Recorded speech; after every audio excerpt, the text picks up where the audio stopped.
I would now like to begin our conference by inviting Emma Easton to come and give us an address on the subject of an overview of NHS changes. I was introduced to Emma just before the conference began. I was told that she was someone who understands what's going on with healthcare in the South West and nationally, and she was still managing to smile. I think this is amazing that you've got all that knowledge and understanding of what's going on, and it can't be that bad if you're still smiling. Okay, Emma, could you come over?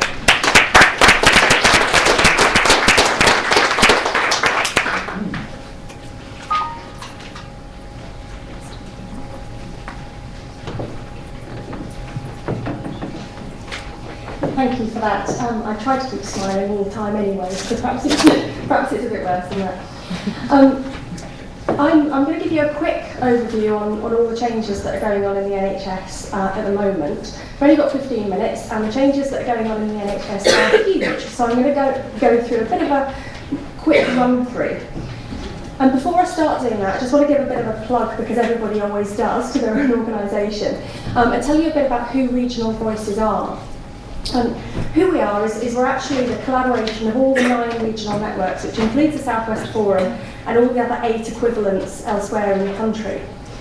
And as you know, because you obviously know the South West Forum, they champion engagement of the BCS throughout the region and really provide that critical bridge between local and national policy making and enabling the messages to be filtered down, but also taking issues that might affect the sector back up to national level, and sharing good practice across the region. And Regional Voices provides that connection across the 9 networks to make sure that people are doing things working together, but it also enables us to work at a national level. And at the moment I work through with the Department of Health quite closely on their strategic partner programme, and we're one of 16 strategic partners with them, and that's actually enabled us to get quite heavily involved in quite a lot of the changes that are going on through the NHS at the moment. And it gives us, the way that we work gives us an unparalleled reach into the sector, and that's really been shown through some of the work that we did recently on the white paper in health. And some of you may have come to the events that we put on in September, and we were really oversubscribed massively with those. We ended up with 2,500 people applying to come to them across the whole country. And based on that, I can probably tell you a little bit about the sort of what the white paper says. And the white paper is called Equity and Excellence, Liberating the NHS. And it's quite critical what the title is, because the whole principles of the white paper are about equity and excellence throughout. And I would like to say, and it's one of the reasons I put the slide up about who we are, is I'm not a civil servant. I don't want to go and tell you that this white paper is the most fantastic thing in the world. I'm going to try and present it as the facts, and not give too much of my opinion either way as I go through. And the white paper really is the largest shake-up in health since the NHS was formed. And Andrew Lansley, who's pictured there, the Secretary of State for Health, his ideal is to come away with a situation where there isn't political meddling in the NHS. And so quite ironically, he's meddling in the NHS the most that anybody's ever meddled, in order to actually remove that meddling at the end of it. So to go a little bit about these sort of underpinning values of the white paper and where it comes from. The idea is that it's removing that political meddling, so it's putting clinicians in the driving seat. It's saying we're not going to tell you what to do. We'll tell you what the NHS should achieve, but not necessarily how you should achieve it, which is something that's been very much dictated in the past. And it's really integral to the whole big society agenda, putting patients and the public first, and actually allowing us to help decide how the NHS works. And the mantra is this: no decision about me without me. And that's taking it right the way through from the decision that affects you directly about what treatment should I have, what service should I receive, but also at a more strategic level, actually involving patients and the public in the wider decision making about how the NHS is shaped in your local area. And it's underpinning the NHS Constitution principles of fairness for everyone. And the NHS Constitution, if you're aware of it, it's been around for a couple of years now, sets out all of your rights within the NHS, and it's very much about upholding what's in that. At the moment, you can't really do a presentation on the changes in any structure without mentioning finance. I'm going to run through it very, very quickly. You'll probably be aware that the NHS budget's been ring-fenced. But the reality of that is that even though there's a very, very small increase in finance that's going to go over the next 4 years towards the NHS, that isn't going to meet inflation. And actually, the costs for the NHS over the next 4 years are going to increase massively. That's due to increases in medical technology, but also because of the ageing population and increased costs there. And so the reality is that there's going to need to be a 15 to 20 billion pound saving in the NHS, and that's already started now. And the aim is to reduce management and the administrative side of the NHS by 45%, which sounds initially quite scary, but apparently is only taking it back down to the levels of 2007, 2008 of what management we had then, apparently. And there'll be a real emphasis on the QUIP programme, which stands for Quality, Innovation, Productivity and Prevention. And that's been around for a while, but it's really about making those efficiency savings throughout the NHS. And what that means for the sector as a whole is that there will be less funding available in the NHS and through there. And there may even be less resource available for strategic work and for partnership working, which has seen increase recently. So to move on to some of the key themes in the paper. Choice and control, I mentioned, putting patients in the public first and then enabling people to take a choice in what happens in the way that they're treated. There's a consultation out now on this. It's part of the white paper. Most of the consultations are closed, but this one's a new one that's come out. And it closes on the 14th of January. And it's well worth getting involved in because it's the bit that affects everybody.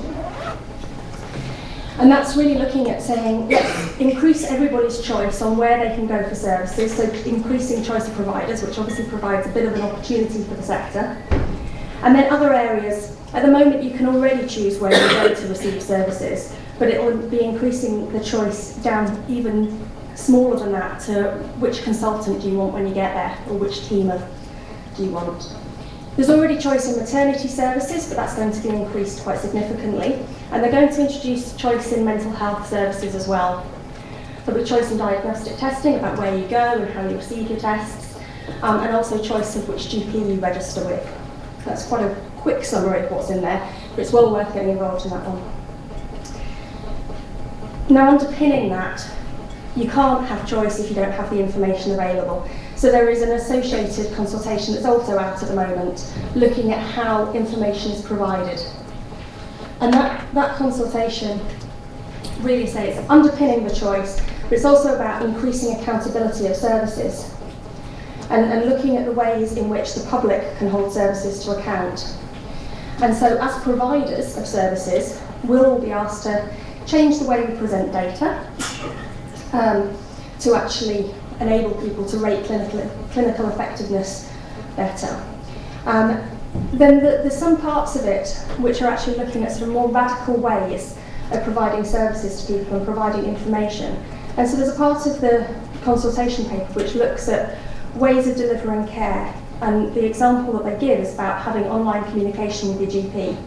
So that rather than having to have an appointment face-to-face, you might be able to email your GP. That won't work for everybody, but actually a 2-minute email correspondence with your GP then frees up more consultation time for people who need it, is the theory.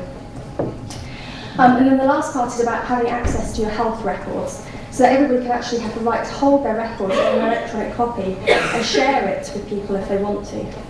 And so people will be able to go to maybe third sector providers, support groups, patient groups, and actually start to understand their health records better and maybe self-care better as well. Now, both of those parts, choice and control and the information side, have huge risks for a large proportion of the population. There's a huge emphasis on the internet as being the way of doing things. And so there will be a lot of people who will need more support to access information and to have the choices that everybody else will be getting.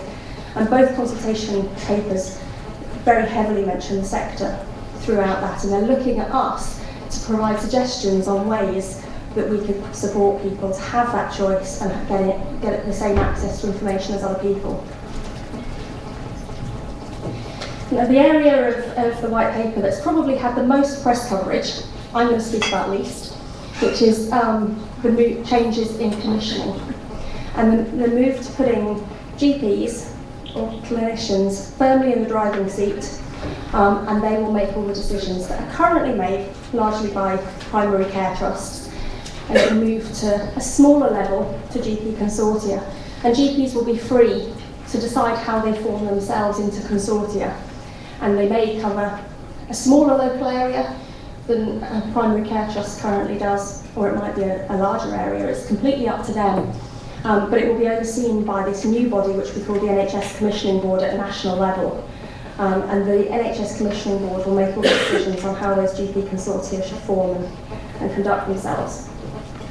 And they will essentially handle the finances for the NHS. They'll handle 80% of the NHS budget at GP level. I've used the word GP in there, and I promised I never would again. Because actually, when you mention GP consortia, people think of their doctor sitting in a room making all the financial decisions. And actually, a GP consortia is wider than that. It's about all of the primary care professionals that you might see. And so it should involve practice nurses, it might involve people from social care, actually all coming together to make those decisions, and not just the GPs themselves.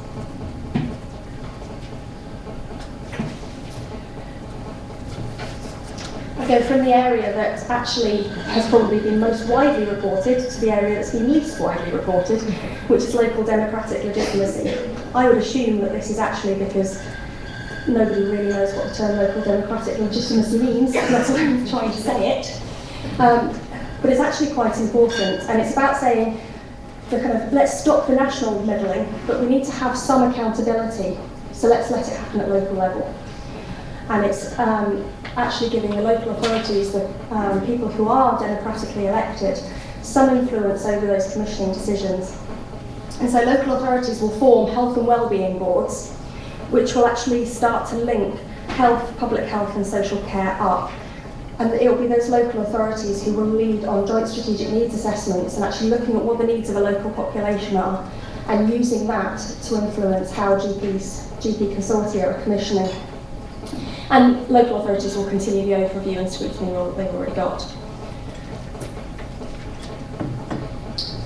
And that links quite closely to the role of links, local involvement networks, which you may know quite a bit about at the moment. And I've written there that they will morph into Health Watch.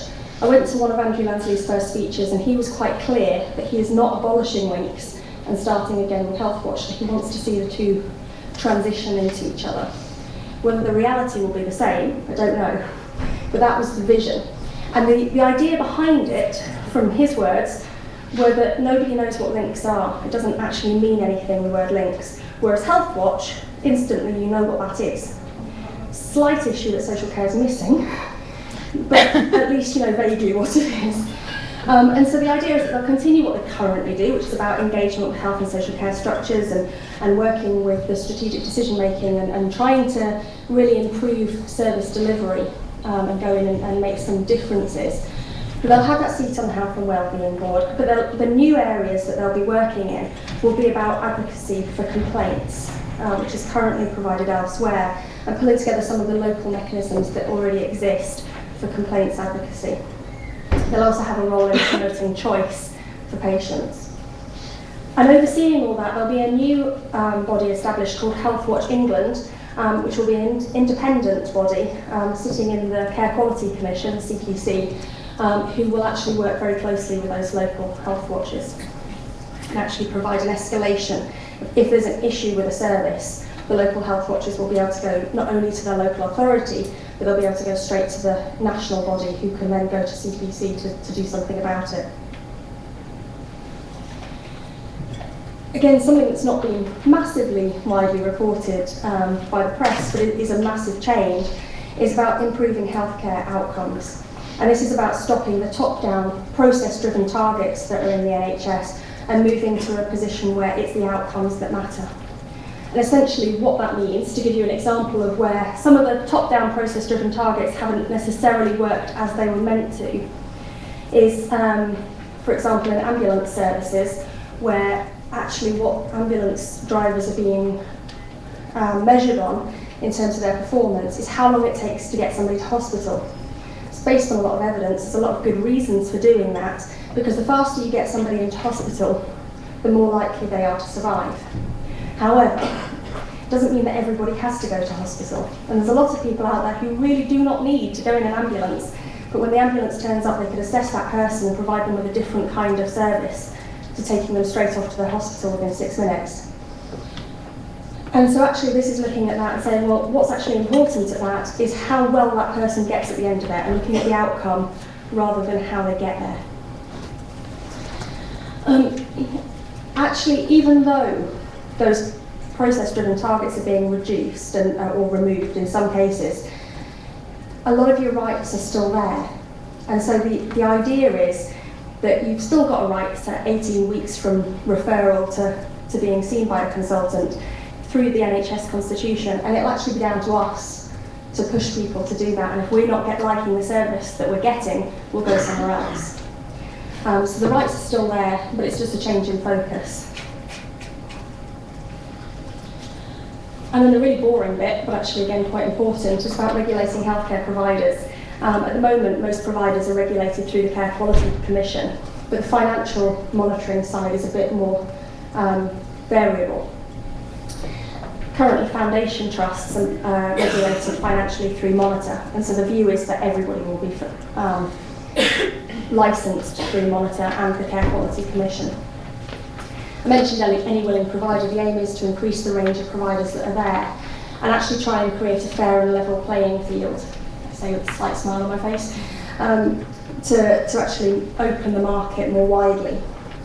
And at the moment, there are no national tariffs available that actually say this is how much a service should cost, other than in a lot of acute services. And so there'll be a move over the next few years to start developing some national tariffs of how much things should cost to try and open that market.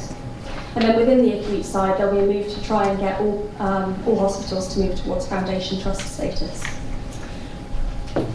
So just to run you through where all this sits at the moment, because there's a lot of changes. Most of the consultation has happened and finished last month, and the Department of Health is now working through the 6,000 responses that they got to that consultation, and are going to put out some kind of response probably in December. I've got loads of question marks in this slide because actually it's what they've told me, but I don't know. It may all change, but there should be some kind of response that's coming out. And the idea that they're looking at is they're going to take all the themes from those 6,000 responses, they're going to take the most popular themes and they're going to respond to those and show exactly in what ways people have been listened to. All of that's going to feed into a health bill that's going to be out there in the autumn, which kind of is now, sometime in the next few weeks, months. And that obviously will go through and try and implement some of the changes that I've mentioned. It doesn't mean that everything I mentioned is going to stay exactly as it is. It will probably change over time a little bit. There will be a white paper on public health. That is due out, I'm told, the 30th of November. Probably will change, and probably will be a bit later.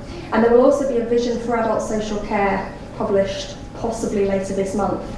And those two will probably have roughly the same consultation periods. And Regional Voices is looking to do some kind of engagement events with that as well, to try and make sure that we get the messages that are in there out to as many people as we can and get your views back. And at the moment there's also a review of adult social care going on. There's two reviews actually, one looking at the legal side and one looking at the general principles of adult social care, which is due to publish middle of next year. And following on from that, there'll then be a white paper on adult social care. So in terms of the number of consultations that are coming up in health, it's massive. It's going to be a lot of work for some time to come. I just thought I'd run through structures. Don't pay too much attention to this because I threw this together. This is where we sit currently, of the current structures in health and the lines of accountability and where all the funding flows. Don't pay too much attention, I just wanted to make it quite clear how complicated it was. This is where we're moving to, and I'm quite aware that I've missed somewhat out of the diagram, and I've also copied it from somewhere, so the text is very small, I apologise for that. But the idea is that it's supposed to be streamlining things a lot more, with very clear lines of accountability, lines of where the funding flows, and a much closer relationship at that local level between local authorities and those GP commissioning consortia. Yeah, thank you.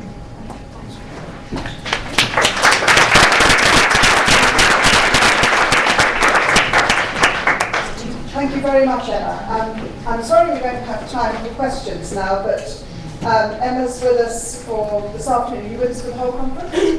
Most of it. Most of it. So there will be opportunities to have a word with her and ask about anything that you particularly want to pick up on in what she said, but I think fascinating.